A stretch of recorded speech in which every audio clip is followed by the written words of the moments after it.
Hi hello good morning friends. இன்றைக்கி நம்ம tea செய்யலாம் வாங்க. இந்த சங்குப்பூவில் தான் நம்ம டீ செய்ய போகிறோம். இது ரொம்ப அருமையான ஒரு டீ. இப்போ தான் ஃப்ரெஷ்ஷாக செடியிலேருந்து அறுத்துன்னு வந்த சங்குப்பூ இது. இதில் நம்ம டீ செய்யலாம் வாங்க. இது பாருங்கள், அதோட விதை இது காஞ்சிச்சுன்னா இதில் விதை கொட்டி அப்படியே செடி வளரும். வாங்க இப்போ டீ செய்யுது எப்படின்னு பார்க்கலாம். முதல்ல நான் 1.5 கப் அளவுக்கு தண்ணி வச்சுக்கிறேன். நான் இதை வச்சுட்டு இதை நல்லா கொதிக்க வைக்கணும். இந்த தண்ணியை நல்லா கொச்சிட்ட பிறகு அப்புறமா நம்ம சங்குப்பூவை நல்லா ஒரு முறை வாஷ் பண்ணிவிட்டு அதுக்கப்புறம் நம்ம இந்த கொதிக்கிற தண்ணியில் போட்டுக்கலாம்.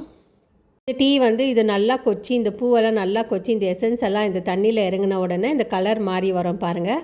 இப்போ ப்ளூ கலராக இருக்குது. இது நல்லா கொச்ச பிறகு நம்ம ஆஃப் பண்ணிடலாம். இது ஆஃப் பண்ணிவிட்டு பாருங்கள், நான் காமிக்கிறேன் எவ்வளோ நல்லா ப்ளூ கலராக வந்திருக்கு. இந்த பூவில் இருக்கிற அந்த கலரெல்லாம் அந்த தண்ணியில் வந்துடுச்சு பாருங்கள்.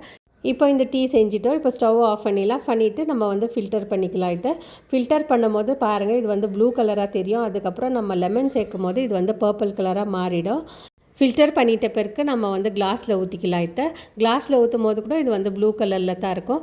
ஃப்ரெண்ட்ஸ், இந்த பூ இருந்துச்சுன்னா நீங்கள் டெய்லியுமே இந்த மாதிரி டீ செஞ்சு சாப்பிட்லாம். இதோட ஹெல்த் பெனிஃபிட்ஸ் ரொம்ப நிறைய இருக்குது.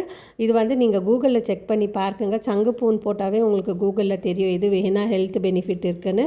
இப்போ பாருங்கள், நான் லெமன் சேர்த்துட்ட உடனே இது பர்பிள் கலராக மாறிடுச்சு. எவ்வளோ அழகாக இருக்குது கலரு. ஸோ நீங்களும் ட்ரை பண்ணி பாருங்கள். இந்த வீடியோ பிடிச்சிருந்தால் லைக் பண்ணுங்கள், ஷேர் பண்ணுங்கள், சப்ஸ்கிரைப் பண்ணுங்கள். தேங்க்யூ, பாய்.